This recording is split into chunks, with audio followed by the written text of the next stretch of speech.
This is Chet Holmgren, and I'm down to dunk. This is AJ Mitchell, and I'm down to dunk. This is Alex Caruso, and I'm down to dunk. It's like baby bottle pop. Yeah. Mm-hmm. This is Adam Flagler, and I'm down to dunk. Hey, it's Isaiah Hartenstein, and I'm down to dunk. This is Cason Wallace, and I'm down to dunk. I can't spell Lucas. Hey, how do you spell Lucas? How do you spell Lucas? This is Lou Dort, and I'm down to Dort. This is Nikola Topic, and I'm down to dunk.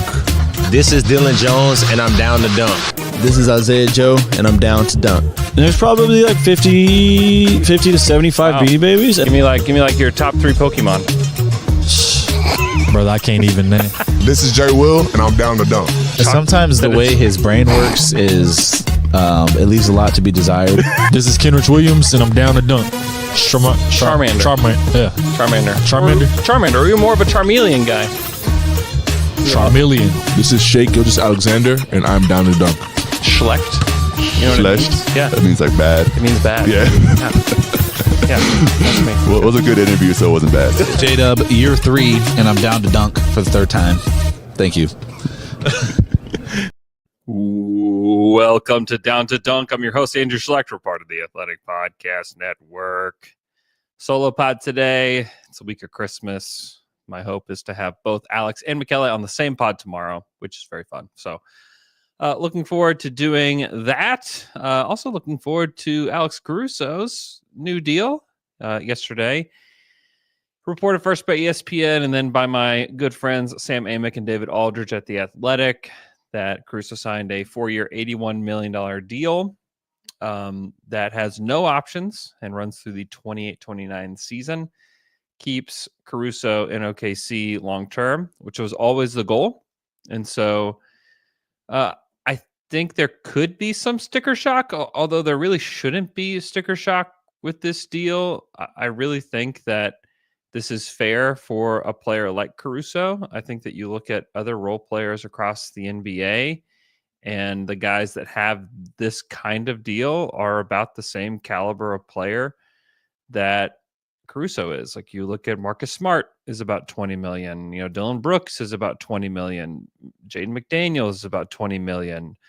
Aaron Gordon even it makes a little bit more than this. And so you may like some of those guys better or worse than Caruso. I think it's a nice deal for Caruso when he came in. I think some people even like John Hamm thought that he might get a little bit less than that, which I think was fair when John talked about it on the Dream Team. But the truth is, like, we've seen him for 19 games too. And some of it has been in and out of the lineup. He hadn't shot the ball well. Everybody knows that.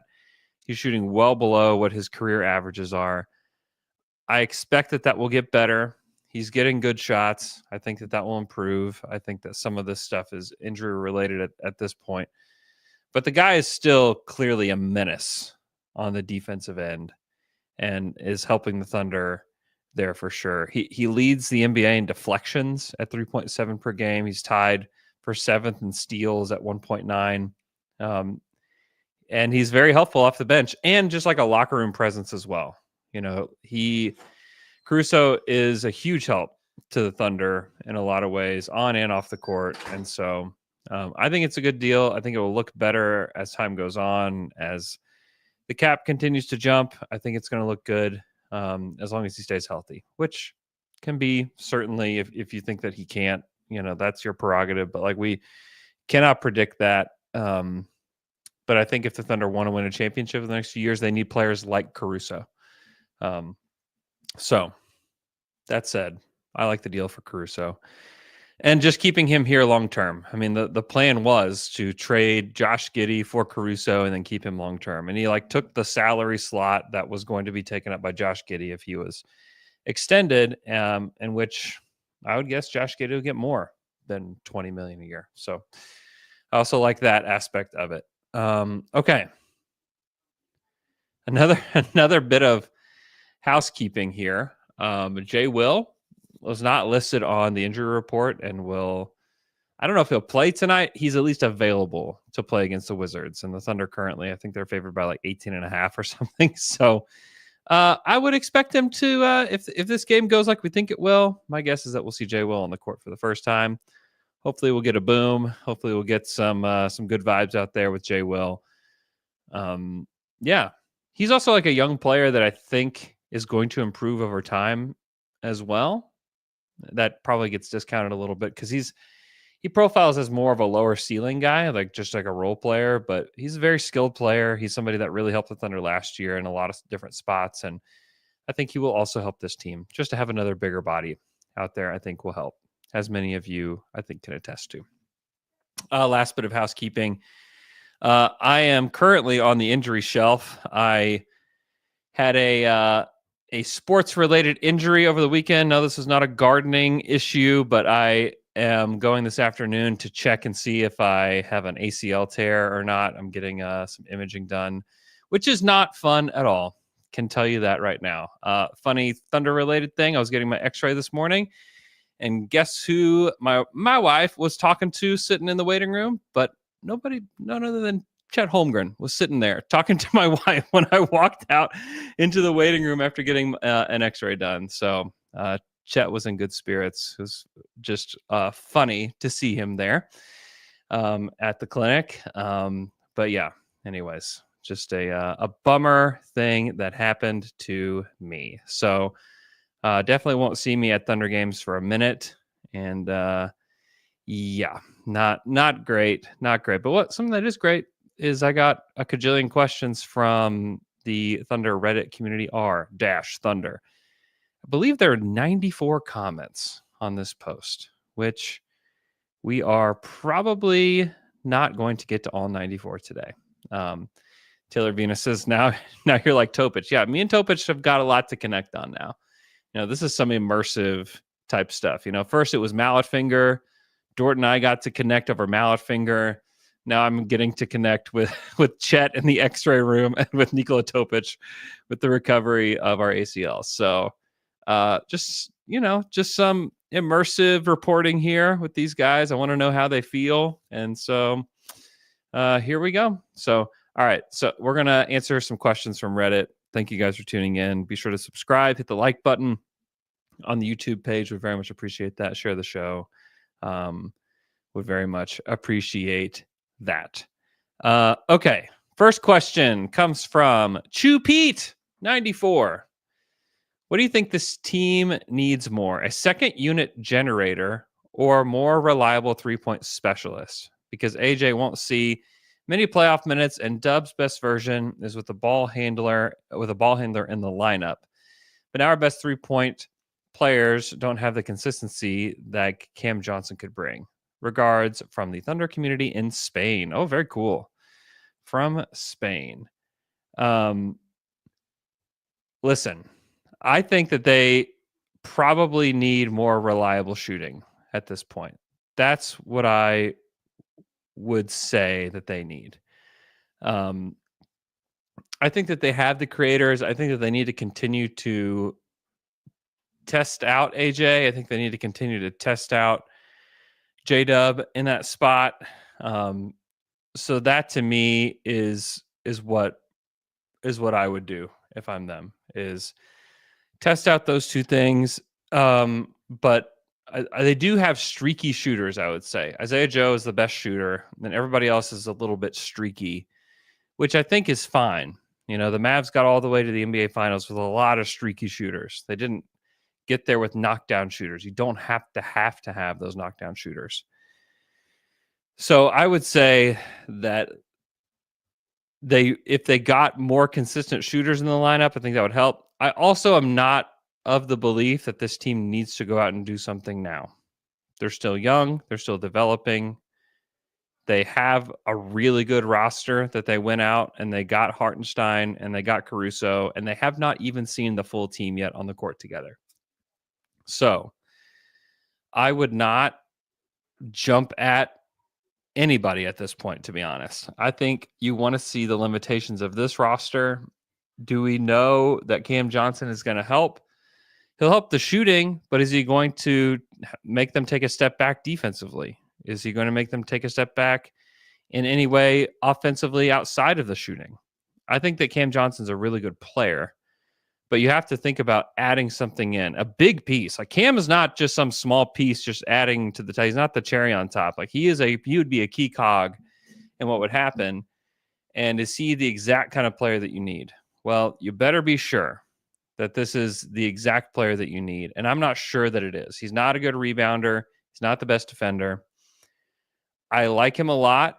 I think if he was coming off the bench, I think he could help them a lot. I'm not saying that he couldn't help, but you have to think about integrating these pieces in. What does it look like? Is it worth it? What are you having to give up? What are the Nets asking for? I mean, it would probably be, Isaiah Joe, Aaron Wiggins, and a pick. Like, do you want to give that up for Cam Johnson? Maybe the answer is yes. But for me, this is a team that has an incredible record.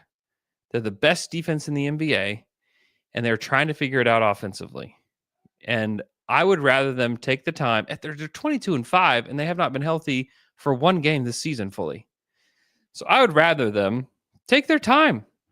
What you've done is you've bought yourself time. You're several games above who's number 2 in the West, which is Memphis. Give yourself some time. Learn more about this roster. And you really can't do that until you get Chet back. So to me, I don't understand what the rush would be to make a trade. I just don't know. I just wouldn't do it. I just absolutely would not do it. Okay, let's go to the next question from Make Cocktails, Not War. Would you or any of the DTD guys want to join me in a victory shot someday? I bet you we could get the L Man to get a victory shot with you. I bet you we could do that. Let's try to connect on that. Butterbean CD says, rank these players and how confident you are that they will be on the team 3 years from now. Wow. Okay. Isaiah Hartenstein, Cason Wallace, Isaiah Joe, Aaron Wiggins, Kenrich Williams, A.J. Mitchell. Wow. Okay. I think maybe this is crazy. I think Isaiah Hartenstein should be number 1. I think, to me, he's clearly been the 3rd best player on this version of the team. I think when Chet comes back, he'll clearly be the 4th best player. He's become outrageously important on the court. He really helps accentuate what these guys do. I think that he is so important to what's going on here. His contract details could complicate things with them, but that is for ownership and management to handle. I believe that he is the most important player on this list. I think he's the best player on this list. Only he could be passed by the next guy on this list that I think they should keep around. That's Cason Wallace. I think Cason Wallace has a ceiling that's higher than what people believe or think of him. I think that he is going to be one of the best defenders in the NBA. Offensively, I think that he has some room to grow.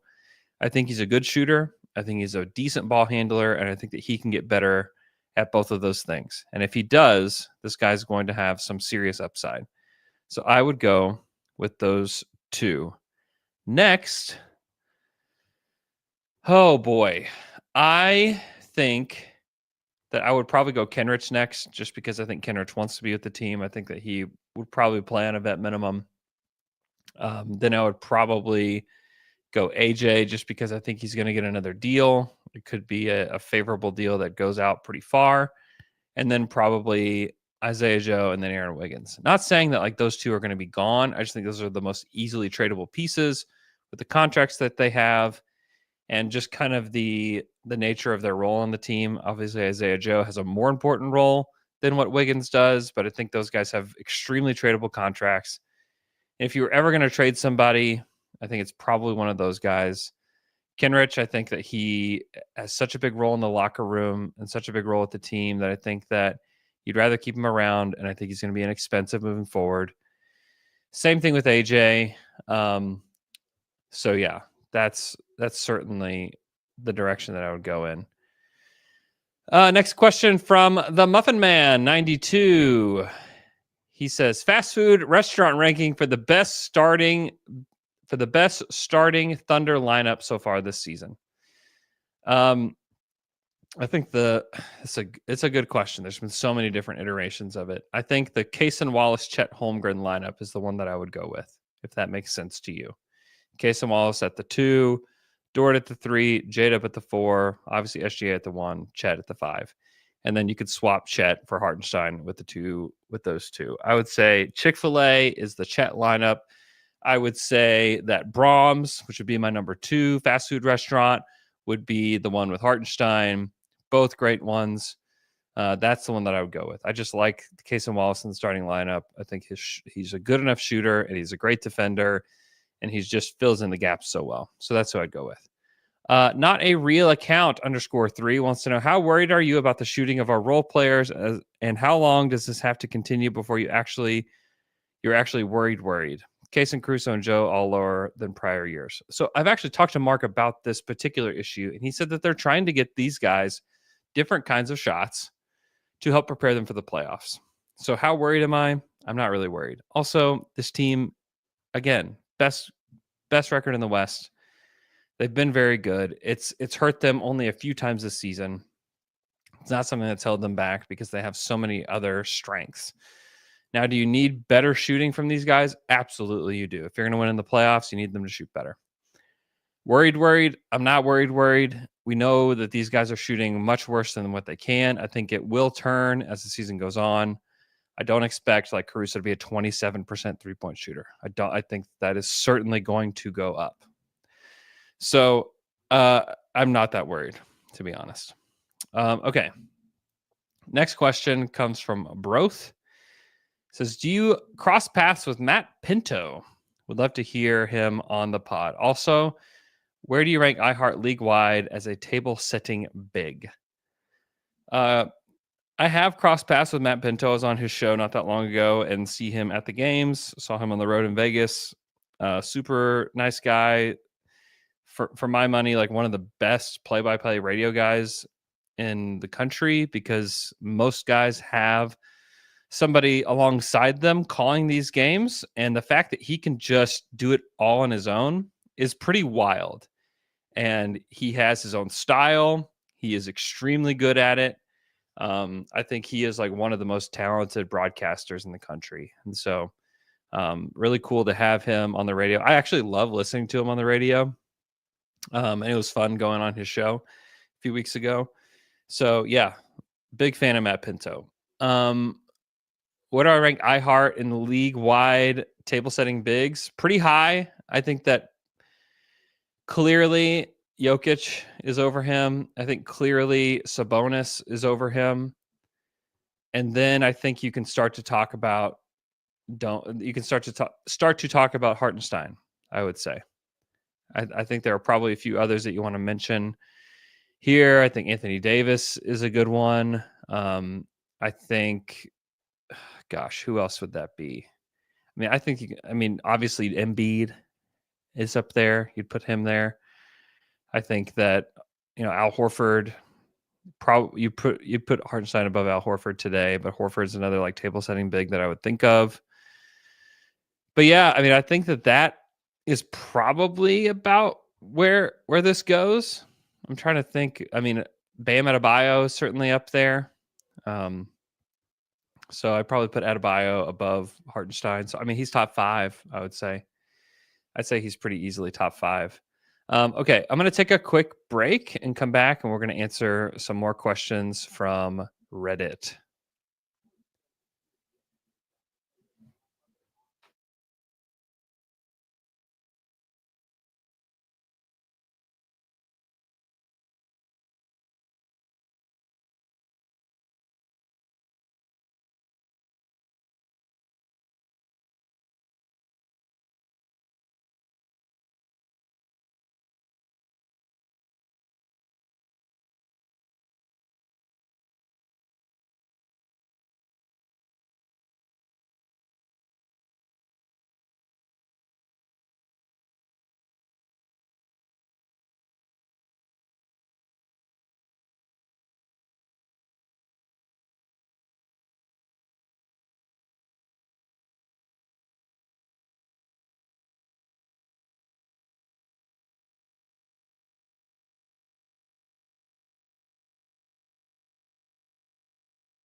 And we're back after that quick break. Thanks for hanging with me. If you're here on the YouTube, I'm trying to multitask right now. Have a lot cooking at the moment. So thanks for hanging with me.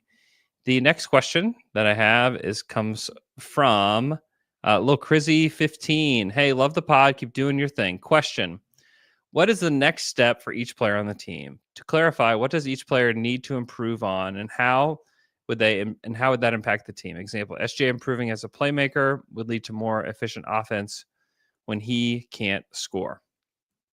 So I would say that when you're looking at this, the first thing that I think of is J-Dub, and I think that him improving, honestly, I think free throws is certainly one thing that you would think of with J-Dub. That's kind of an easy one. And then from there, I would probably go with, even just in tight spots, I would like to see J-Dub improve in like the most important moments of games. And we've seen it in like really good regular season games. And I'm specifically thinking about like playoff games. So this isn't really something that you can really check on until we get there. And so I'm not like super concerned. He's very young. You start to have these questions. I had the same questions about Jaylen Brown. And Jaylen Brown, it took some time. But who was the finals MVP? It was Jaylen Brown. So like my concern level is quite low for him as far as like, can he do it? Will he do it? But I want to see him perform well in like super tight spots. So that's like free throws is certainly one thing. And then performing well when the game gets tough is another one. Next one, I would say just 3-point volume for Chet when he gets back, I think is a huge one. I think that one of the biggest advantages that the Thunder have is Chet Holmgren's ability to space the floor. And in let's see, how many games has Chet played this season? 10 games. God, is that it? That is wild. So in the 10 games that he played, he took 3.7 3-point attempts per game. That's just not enough, in my opinion. I think this needs to be like double that. Like, give me to 7. Part of what Boston has figured out is not just that they have guys that can make shots. It's just that they just bludgeon you with attempts. And I think the Thunder need to make that jump. And I think that Chet is like the key to unlocking so much of it. And so to me, if you can get Chet that many attempts, like 7, 8 attempts per game, that will open up the offense so much more. This team drives a lot already, but the drives will be so much easier when you have a guy like that out there. That for sure is another one. I won't go through the whole roster, but I do think like those two guys are certainly the most important. I feel like Lou has improved so much. I mean, he's a 40% 3-point shooter on 5.5 attempts. I feel like his decision-making has gotten better. He's been great. If he doesn't improve at all, I think he's still one of the most valuable role players in the game. I think Kaysen needs to improve as a shooter and at volume as well. But honestly, like I want to see all of this kind of play out. But like those top two, I think those are two things that I think could be done and likely will be done at some point. And so, yeah, those would be two that I think we will see, or at least have, more answers for that, by the end of this season. At Fox Mulder _FBI5, why do you think the Thunder offense has looked more stagnant more often this year? Defenses seem to be packing the paint, but the collapse and kick hasn't generated as many obviously open looks as I remember. I think part of it's that they're just not hitting threes. I think, I have discussed this with Dignall too in a press conference setting. He actually said they're getting about the same amount, if not more, wide open threes than they did last year. Some of it is that they're trying to put these guys in different and new situations, and that's certainly part of what's going on here. So I think it's just generally just not hitting shots is a problem. It was obviously a huge problem against Milwaukee. I think that the process, I don't see a lot that's wrong with the process for the Thunder. And, you look at the results from last year to this year, clearly very different. Clearly very, very different. So it's I don't want to boil it down to that, but shot variance is like a real thing in the NBA. I think that's been part of what's going on here. Also, these guys are young. They're all developing. They're all changing. None of these guys are the same as they were last year. I think that just the evolution that happens and adding new pieces, I think that's all, I think that's all a very real part of this discussion as well. But I do think a lot of it is just shot variance. Next question comes from Joe Mayo Party. He wants to know, does Nick Gallo get to keep the towels that Jay Will and or J-Dub lovingly placed on his shoulder during the post-game interviews? I'll bet you he does if he wanted to, but I bet you he doesn't want to. Next question. Shout out Nick Gallo, though. Nick Gallo is an amazing person, and I love that guy. He's great. Cowboy Man 15. When will Jay Will play again? Answer is tonight, Cowboy Man 15. Down to Dort. Great handle there. Favorite NBA arena or top 5? My dad and I are going to visit them while following the Thunder over the next few years. So part of my job involves not traveling. So I don't know all the arenas. This is probably a better question for a Joe Masato. But I've been several different arenas. I like the one in Utah. I was there for the All-Star game. I particularly liked it because there's these giant windows there that showed the sunset in Utah, and it was just gorgeous. It was unbelievable. And then like inside the arena is super nice too. And they have like a lot of like pretty modern amenities in there. But I'd love to go to the to the Clippers' new stadium. Have not been there yet. Would love to do that. Love to go to Chase Center. We'll see if I make the trip out there this year. I would guess I would not make the trip out there this year due to my injury. But yeah, better question for somebody like Joe, who maybe he can hop on here someday with me and do that. X Zhang wants to know, what are some of the books that Degnalt has his players read? And do you think that books or lessons play a part in the overall dynamic of this team? I know that they have. Off the top of my head, I don't have them. I don't know them, but I think that is part of it. Like Sam likes to give people books as well. So I know a lot of people say leadership comes from like something inside of you, and then also something that like a lot of leaders read. And so I think they certainly want these guys reading books and like just getting different perspectives and stuff like that. So I know that is part of this.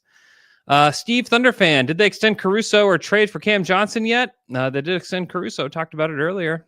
Did not trade for Cam Johnson yet. I just don't know about the Cam Johnson thing. I know that our buddy Jake Fisher, who I really like Jake. Jake's a good dude. He knows a lot of stuff. He knows a lot of people. But he also reports just about everything, which is like part of his shtick. And that's great. He's a great dude. He knows what he's doing. I don't doubt that he's had that conversation. But I will tell you that so many conversations happen behind closed doors. Does that mean that he's definitely not being traded here? No. Does it mean that he's absolutely being traded here? No. I mean, people can discuss it. The Thunder are probably interested in a lot of different players. Cam Johnson may be one of them, but it's a whole nother step to have interest and then to actually make the deal happen. So I just caution people not to get too over their skis on it, which probably means they're going to trade for him in like the next 5 minutes. So cough_syrup55. Hey, Andrew, thanks for doing this. You're welcome. Thinking long-term on the roster, who are the candidates for current Thunder roster players who won't be on the team next year? I have a difficult time envisioning anyone besides Oos not on the roster in the 25-26 season. Kind of discussed this a little bit earlier. It's hard to see the future with any of this stuff, to be honest. It's hard. I mean, the two-way guys are certainly all candidates to not be on the roster. As long as they don't make any big trades, I kind of agree with you that it's probably Oos. These other guys I think you'd want to keep around. AJ, to me, is a keeper. Kenrich, love him. Caruso, obviously, they just extended him. Isaiah Joe, Aaron Wiggins just extended them. Kasem also on rookie deal. Chet's going to get a new deal. Dort's still on his deal. Hartenstein just got a deal. J-Dub's going to get a new deal. Shea's probably going to get a new deal. You never know what they're going to do via trade or via the draft, but I would say that it's pretty easy to see this roster sticking together unless they make a big trade, which is just hard to predict. So I think I agree with you. cough_syrup55. Next question comes from effective-west-3370. Razorback Thunder fan. Coach Cal has done well developing players. He's really helping Trevon Brazil. Is he a player that OKC might like in the future draft? Thank you. Yeah, I mean, I don't see why not. I think Trevon Brazil is certainly, they could use more big bodies, and Trevon could help with that. I haven't really watched any of him this year, to be honest. But from what I've seen in the past, like, he's a higher upside player that could help the Thunder. So I don't see why not. And it's fun just to have a bunch of Razorbacks on the team, because there's people that travel from Arkansas to Thunder games all the time. Just having those guys on the team is pretty cool. And so just having that camaraderie that exists across the team is pretty fun. So I'd be all for it. Legally Crippen wants to know, what's your level of concern with our year-over-year decline of 3-point percentage? I've answered that already. I'm just not that concerned. Next, think of a card. It says, love hearing you mention the trend of our poor shooting in high-pressure games and the need for experience. Here are some stats to back that up. Here we go. I understand that we can't make generalizations based on one game argument, and I agree with it. However, there's a pretty glaring trend when you look at OKC's poor shooting performances in playoff games. In this context, it is far from just one game. If we look at the last 9 OKC playoff games, including the 2 Vegas Cup games, we have only had 2 halves of good shooting. That's 2 out of 18. So the remaining game/halves, we have a shot mean average of 27.7% from the three-point line. And that's not weighed down by 1 or 2 games. It's the median average is 27.95, and only 1 game above 33%. Looking at overall field goal percentage in these games is the same 16 halves, with SGA's shooting excluded. OKC shot 40%, mean average, with the highest being only 45%. While poor from 3, SGA has typically been the sole load bearer of our offense. It's pretty clear to me that this team is young and not ready for the playoffs yet. Playoff experience, comfort, lack of nerves, etc. is important, and we don't have it. Too long didn't read. This game is not an outlier, that there are only 2 halves that they've shot well. Yeah. I think the data speaks for itself. I think that they do need more experience. I think that they're still the second youngest team in the league. And I'm sure some people are so sick of me saying stuff like that, but it's just the truth. It's just the truth. They need more experience.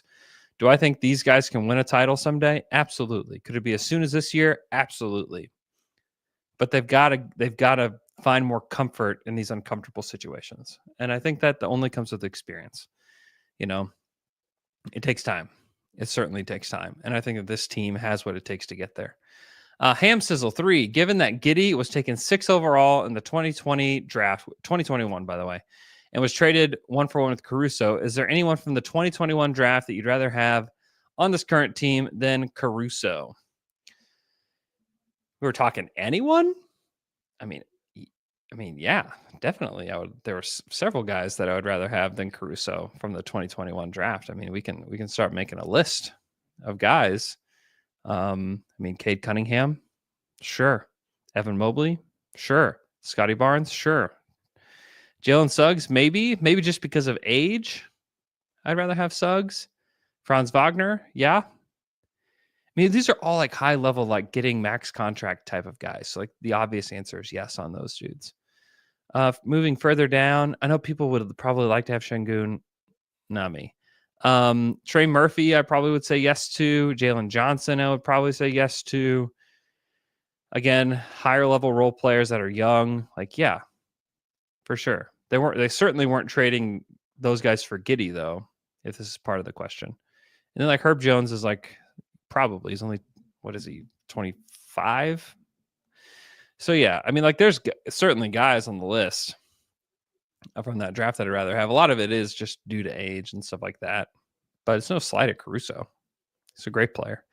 But yeah, I mean, the answer is yes to that question. Let's see. At Paper Cutter Wizard, should the Daily Dort make a full comeback? Absolutely. Why did you stop it? Anything to support Dort, something that I like. Environmental_news 93, is J-Dub an all-star reserve lock? If not, who can make it above him? I don't know that he's a lock. I think he's going to have a good chance to make it. There are a lot of good players in the Western Conference. I think this is a question that we can maybe outline on the Fry Pod, like where these guys are. I think he's fringe at this point.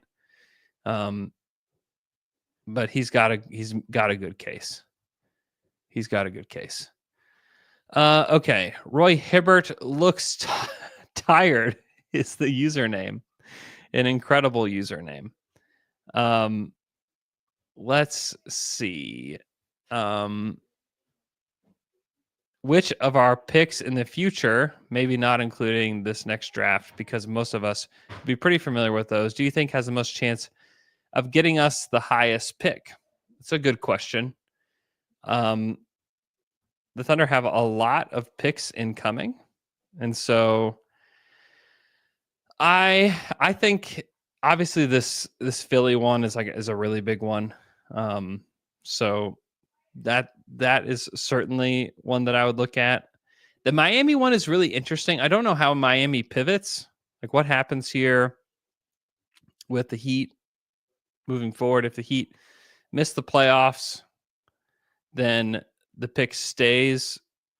It's protected 1 through 14. So if the Miami Heat,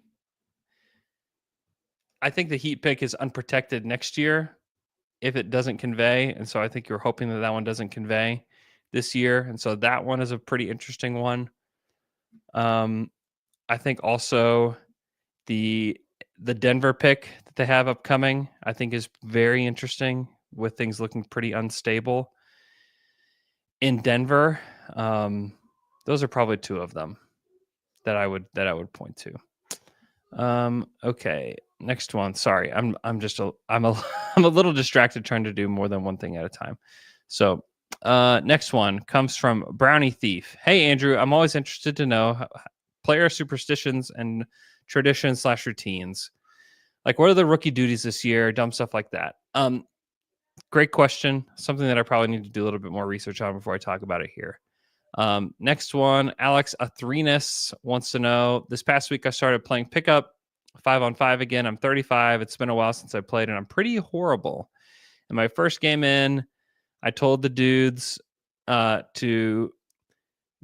my game resembles Andre Robertson. Sometimes makes an open three, tries the hardest on the defense, and can't shoot free throws, cuts a lot. Who are you and Michele's Thunder basketball comparisons? I would say right now mine is Nikola Topic, and that we are in the same boat with our knee injuries. Michele, I'm sure Michele's is probably Kevin Durant. He's just a hooper through and through. So yeah, let's go with that. Next one, funny Reddit name 3. What's up, boys? Love the show. Thank you so much. Can you believe what Shea has become? I remember feeling so patronized by people telling me that he was good right after the trade. It is an unbelievable journey that Shea has been on. Unbelievable. I mean, the guy has become one of the best, if not the best, shooters in the NBA. Not shooters, just players. Sorry, again, distracted.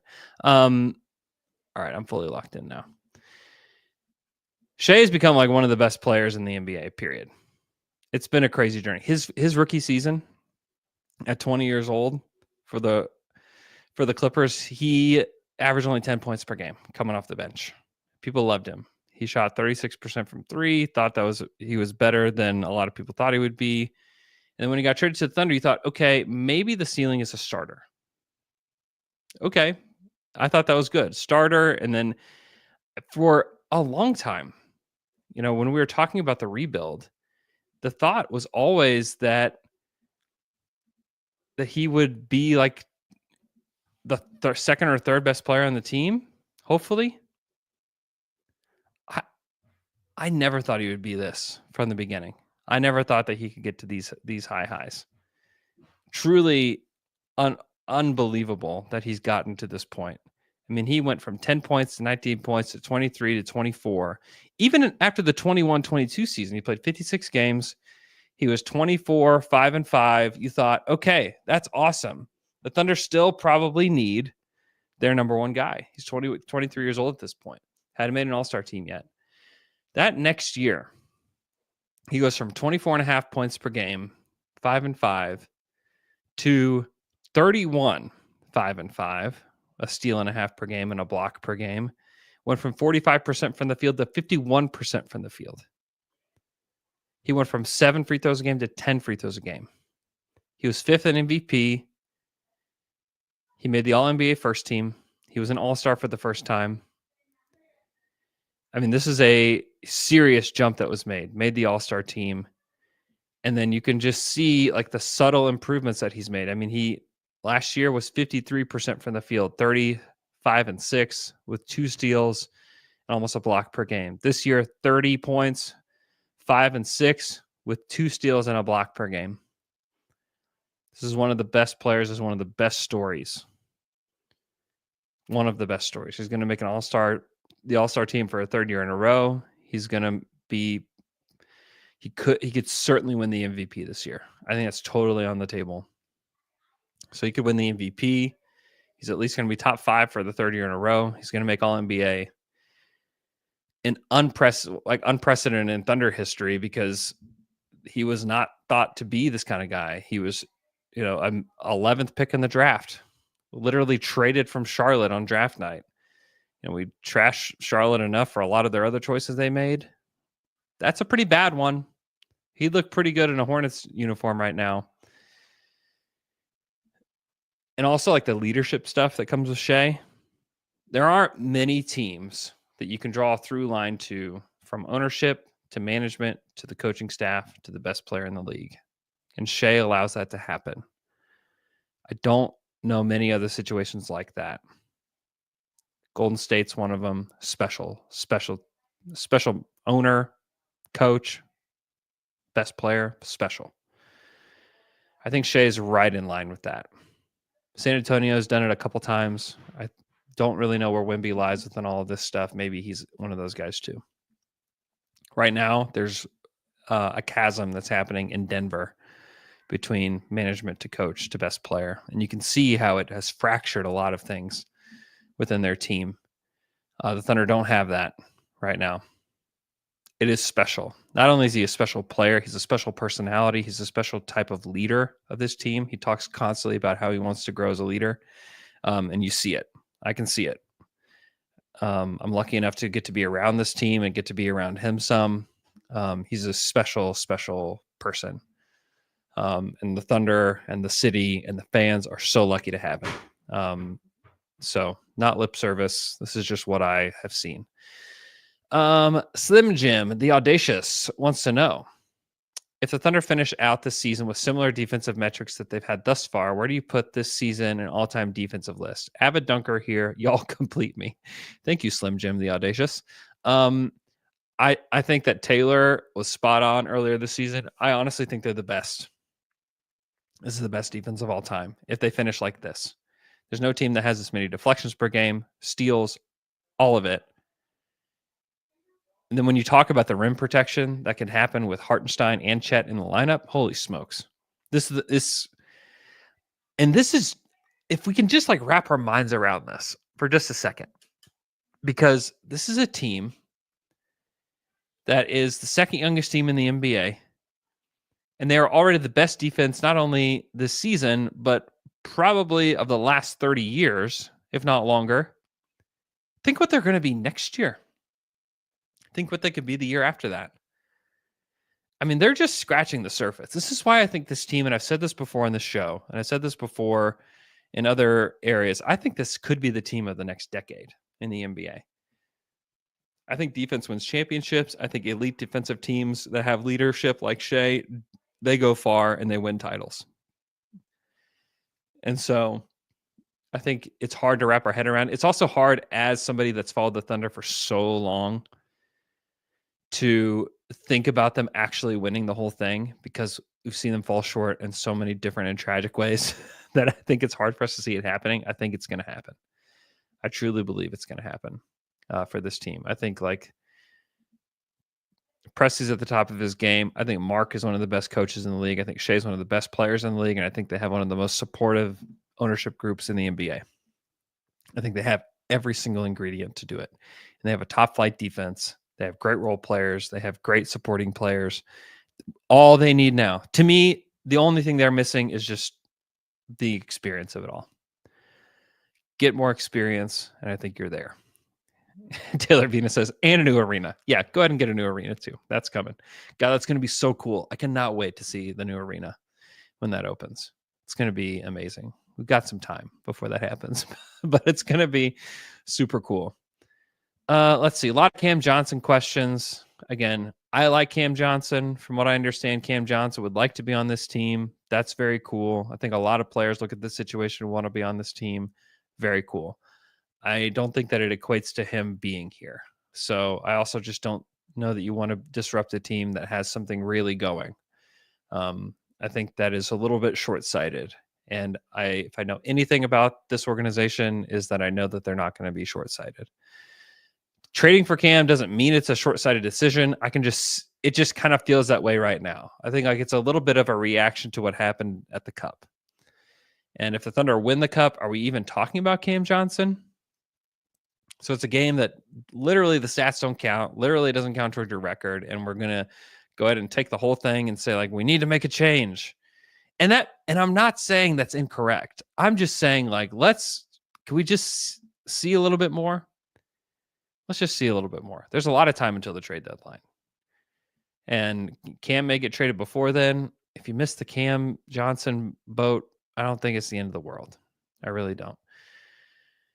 Let's see. Spiritual-ear 6875. If Chet does receive a medical approval to play, let's say sometime between the All-Star break and the playoffs, what is the course to take?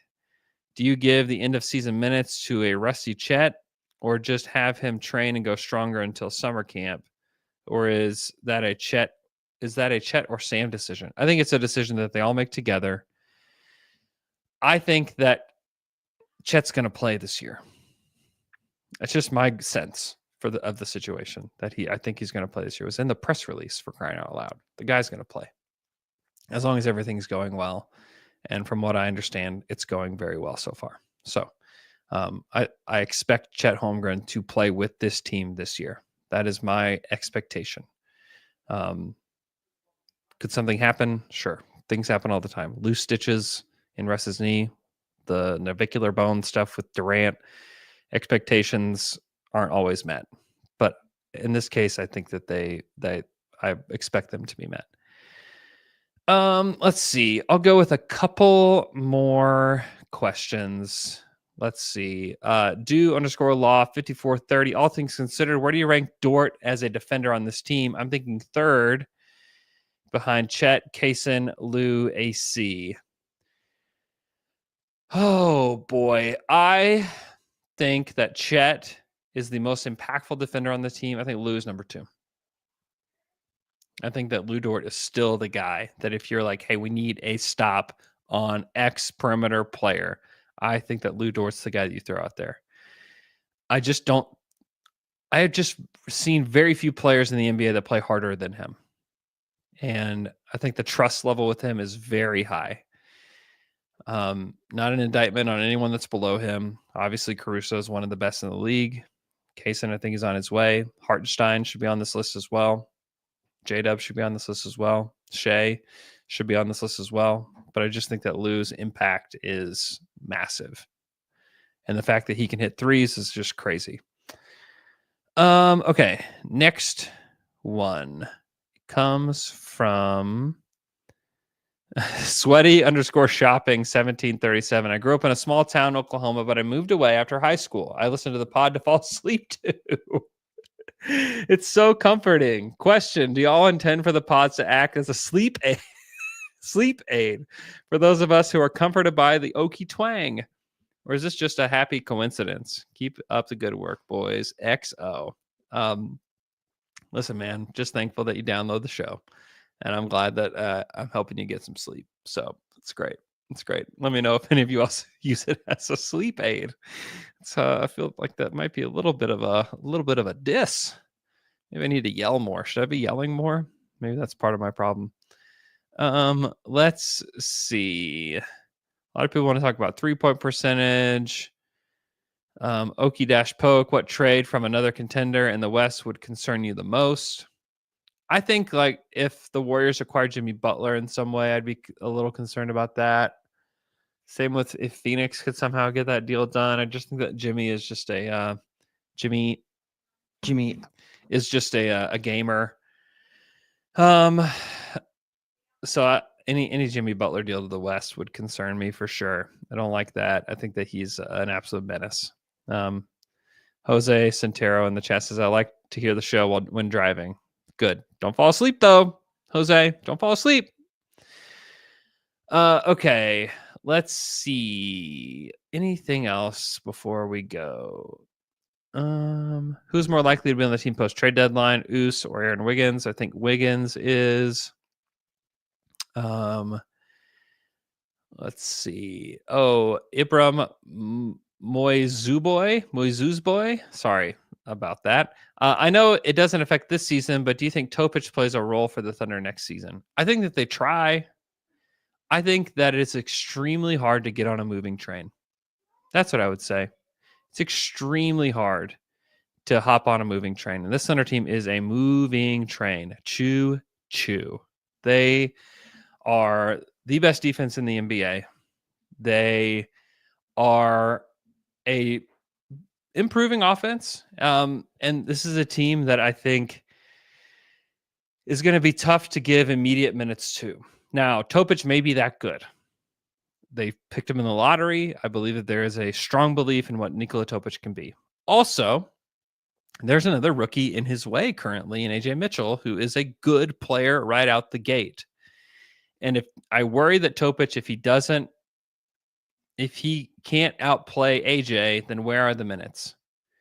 He may get them anyways because you want to invest in a guy that has a higher upside than what AJ has, at least theoretically. That may or may not be true. I don't know. But I think that it is a little bit more complicated than what I thought it would be. And some of that is that AJ Mitchell's a good player already. So I don't know is my answer to this. I don't really know. And I'm interested to find out. I'm very interested to find out. Let's see.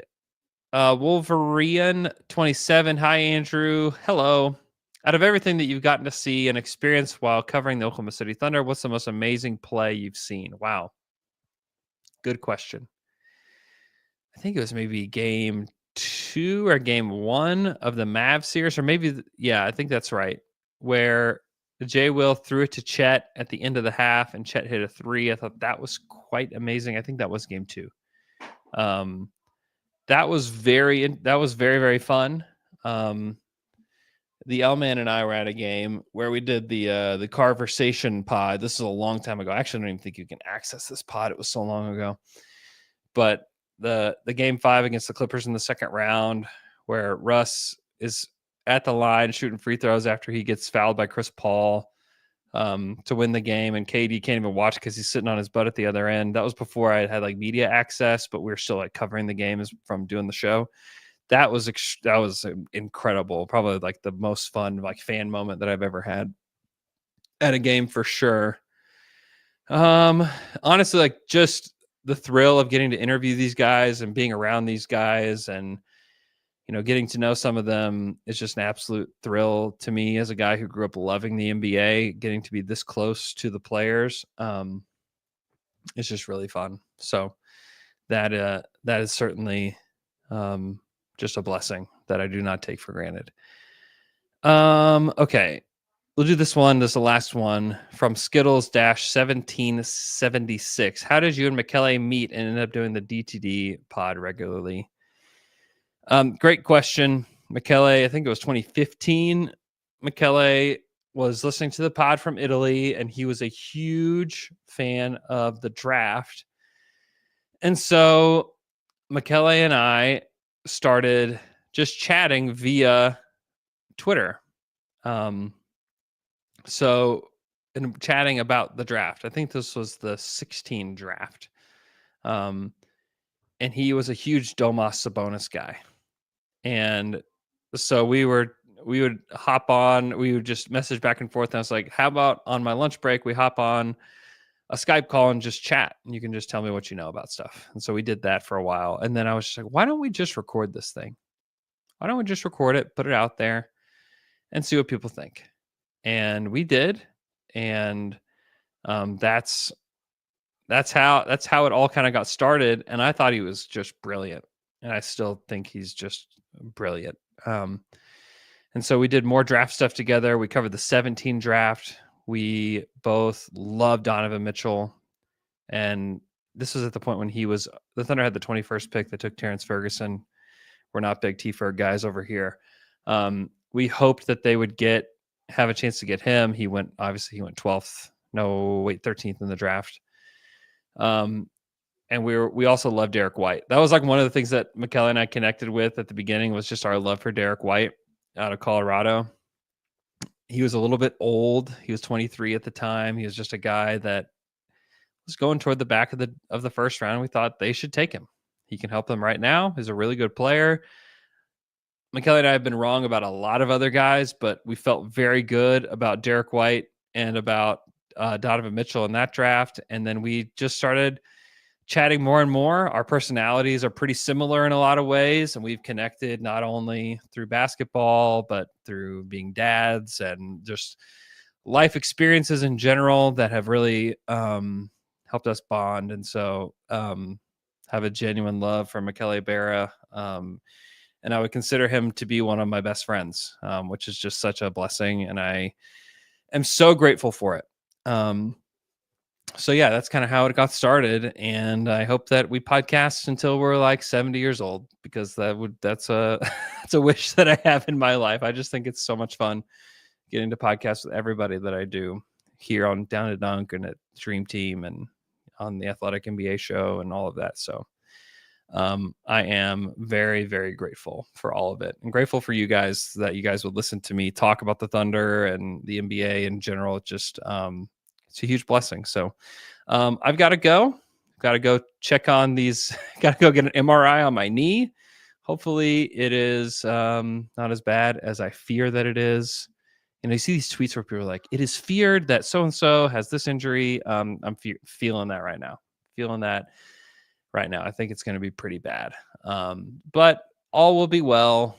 I have access to great medical care, and I'm very grateful for that. So everything will be fine. But hope you guys are doing well. Hope you guys are enjoying the Christmas season, and enjoy your time with family and friends. And what matters most, just take some time to just really think about what matters most to you, and pay special attention to that over these next few days. I feel like the world just moves too fast. Our lives move way too fast. Like, take this time to slow down. I have no choice but to slow down right now, which I'm not grateful for the circumstances. I'm grateful that I get to slow down though. Hope you guys are doing well. And we will talk to you guys again. We actually might do a special pod with Michele and Alex tomorrow, which is my hope. So hoping to throw this together. And we'll talk to you guys again probably tomorrow.